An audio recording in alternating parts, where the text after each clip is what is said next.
আসসালামু আলাইকুম। আমার নতুন ভিডিওতে সকলকে স্বাগতম। আমরা এখন আছি পূর্বাচল সিটির বন বিভাগে। আসলে পূর্বাচল সিটিতে যে একটা বিশাল একটা বন বিভাগ আছে এটা আসলে আমার জানা ছিল না। আজকে আমরা আপনাদেরকে দেখাবো এই বন বিভাগের কিছু চিত্র। এখানে কি কি আছে, ভিতরে কি আছে আমরা এটা দেখানোর চেষ্টা করব। আপনারা ভিডিওর সাথেই থাকুন। আমার ডান পাশে দেখতে পাচ্ছেন এটা হচ্ছে বন বিভাগের জঙ্গল, আর বাম পাশের এটা হচ্ছে ব্রিজ। এই বন বিভাগে অনেক জন্তু আছে, এখানে পশু পাখি আছে, এটা আমরা দেখানোর চেষ্টা করব। যদি আমরা জঙ্গলের পাশে একটা ফুলের গাছ, আসলে এটা কি গাছ এটা আমি নিজেও জানি না। এই যে আপনাদেরকে একটু দেখাই, এই যে দেখতে পাচ্ছেন, এই যে ফুলটা ফুটে আছে, দেখছেন? আসলে দেখতে অসাধারণ।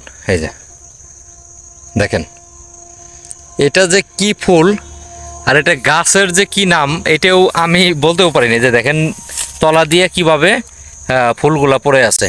তোরে চলে আসছি, কিন্তু বিষয়টা হচ্ছিল এখানে একটা শিয়াল ছিল। এই শিয়ালটা আমাদেরকে দেখে ভয়ে পালিয়েছে। এটার ভিতরে আর যাওয়া যাবে না। এটা আমরা এখানে একজন মানুষ দেখতে আসতেছে। এইখানে এইখানে এইখানে এইখানে একটা শিয়াল দাঁড়ানো ছিল। এই শিয়ালটা আমাদেরকে দেখে দৌড়ায় পালিয়েছে। যদি হয়তো একাধিক থাকতো তাহলে হয়তো আমরা ভিতরে প্রবেশ করতে পারতাম।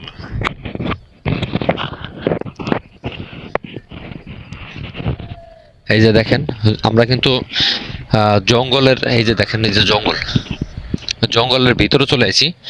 আসলে বিষয়টা হচ্ছে এইখানে যে পরিমাণ জঙ্গল, ভাই একটু আগেই শিয়ালের অনেক ডাক শুনেছি এবং এখানে সচক্ষে এসেছে দেখেছি, যদিও আমি ক্যামেরা বন্দি করতে পারিনি। তার আগে আমাদেরকে দেখে শিয়াল দৌড়ে পালিয়েছে। এই বন অঞ্চলের বাইরে থেকে দেখে মনে হয় যে কোনো এক সাইড দিয়ে ভিতরে যাওয়া যাবে। বাইরে থেকে মনে হয় যে ছোট ছোট রাস্তা আছে, কিন্তু বিষয়টা হচ্ছে ভিতরে এতটাই পরিমাণ ঘন, যার কারণে ভিতরে ঢোকার কোনো অপশন নেই। আর যে কারণে আমি আপনাদেরকে এই বনের ভিতরের অংশটা দেখাতে পারলাম না। এই বনের ভিতরে বেশিরভাগই গজারির বাগান, মানে গজারির গাছগুলা দিয়েই এই বাগানটা তৈরি হয়েছে। এটা হচ্ছে আপনার শহরের যে বর্জ্য পড়বে তার লেক। আর এই রাস্তাটা এখনো কাঁচা আছে, এটা ভবিষ্যতে এটা পাকা করা হবে। আর এইটা হচ্ছে আপনার এই জঙ্গলটা, এই জঙ্গল আপনার পুরাটাই গজারির বাগান।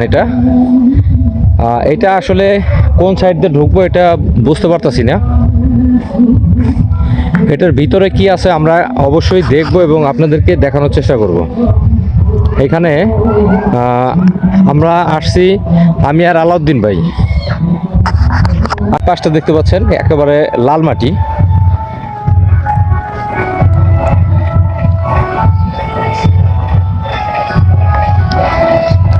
এই হচ্ছে পূর্বাচল সিটির দৃষ্টিনন্দন সেতু, মানে সেতু না, যাই এটাকে ব্রিজ বলে আর কি, ছোট ছোট ব্রিজ।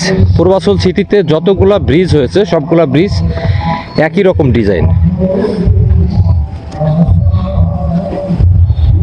এই যে দেখেন, এই হচ্ছে বনটা। আমরা সামনে যে এটা ভিতরে ঢোকার চেষ্টা করব, ভিতরে কি আছে আমরা এটা দেখব। বন্ধুরা, আমি আর আলাউদ্দিন ভাই আজকে আসছি পূর্বাচল সিটির বন অঞ্চল দেখতে। এখানে যে আসলে বন অঞ্চল আছে এটা আমিও জানি না, তবে আলাউদ্দিন ভাই নিজের বাড়ি এদিকে, এই কারণে আলাউদ্দিন ভাই এ বিষয়ে অনেক কিছু জানে। এই জন্য আমি এখন আলাউদ্দিন ভাইয়ের কাছে জিজ্ঞাসা করব এই বন অঞ্চলের ব্যাপারে। আলাউদ্দিন ভাই কেমন আছেন? জি, ভালো আছি। আমাদের এই বন অঞ্চলের ব্যাপারে একটু বলেন আমাদের। আসলে যখন এই রাজুক পূর্বাচল সিটি যখন অধিগ্রহণ করা হয় 1990 সালে, আরও আগে 88 সালের দিকে সাবেক প্রেসিডেন্ট হোসাইন মোহাম্মদ এরশাদ জাতীয় পার্টির আমলে তখন এই অঞ্চলটাকে এই আপনার এই নারায়ণগঞ্জের এই শেষ অঞ্চল, যেটা একেবারে ইসাপুরা বাজার থেকে শুরু করে এই পাড়াবর্থা পর্যন্ত যখন অধিগ্রহণ করে এই অঞ্চলটা, তখন বলা হয়েছিল যে বনাঞ্চলটা রেখে তারা এই পূর্বাচল সিটি অধিগ্রহণ করবে। যেই কথা সেই কাজ।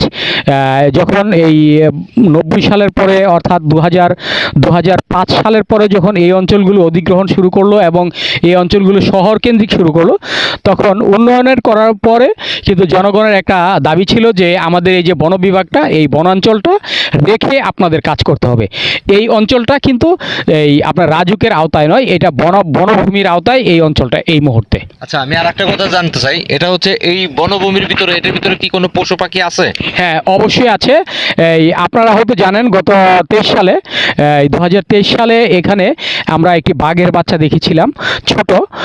অনেকে বলেছে যে মেচি বাঘ, হয়তো হতে পারে, কিন্তু আমরা যখন রাত এই 1টা-1:30টার দিকে এই অঞ্চল দিয়ে আমরা একটা বিয়ের অনুষ্ঠান খেয়ে রাতের বেলা বাসায় যেতে যাচ্ছিলাম, এই রাস্তাটা ধরে আমরা যাচ্ছিলাম, ঠিক এর মাঝামাঝি এসে যখন দেখলাম যে দুইটা বাঘের বাচ্চা, ছোট ছোট দুইটা বাঘের বাচ্চা, একটা বাচ্চা দৌড় দিয়ে বনে ঢুকে গেল, আরেকটি বাচ্চা এই রাস্তার মধ্যে দাঁড়িয়ে রয়েছে। এই দৃশ্যটা দেখার পরে আসলে আমাদের গা শিহরে উঠেছিল যে হয়তোবা কোনো বাঘ থাকতে পারে। এরপর আমরা আমাদের এই কৌশলে আমরা এই অঞ্চলটা খুব দ্রুত আপনি হেঁটে চলে যাই।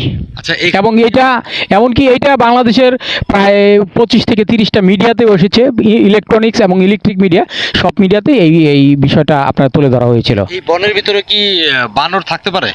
এখানে বানর অ্যাভেলেবেল, এখানে বানর এবং শিয়াল, আমরা খুব ছোটোবেলা থেকেই, আমরা যখন ছোট ছিলাম তখন আমরা এই অঞ্চলটা পেরিয়ে আমাদের অনেক আত্মীয় স্বজনের বাড়ি যেতাম, তখন এই অঞ্চলে প্রচুর পরিমাণে বানর ছিল। এই বানরগুলো যখন এই রাস্তাঘাট মানে যখন গ্রামগুলো উঠিয়ে দেওয়া হলো, বাড়িঘরগুলো, জঙ্গলগুলো উঠিয়ে দিলে, সব বানর এখন এই মুহূর্তে এই জঙ্গলে আছে। ঘন জঙ্গলের কারণে আসলে এখানে কিছু দেখা যায় না। আপনারা হয়তো দেখতে পাবেন, এই যে একটু ক্যামেরাটা ধরলে বুঝতে পারবেন এটার ভিতরে কিচ্ছু দেখা যায় না। আমি আপনাদেরকে একটু ভিতরে দেখানোর চেষ্টা করি, যে দেখা যাক যে ভিতরে দেখা যায় কিনা।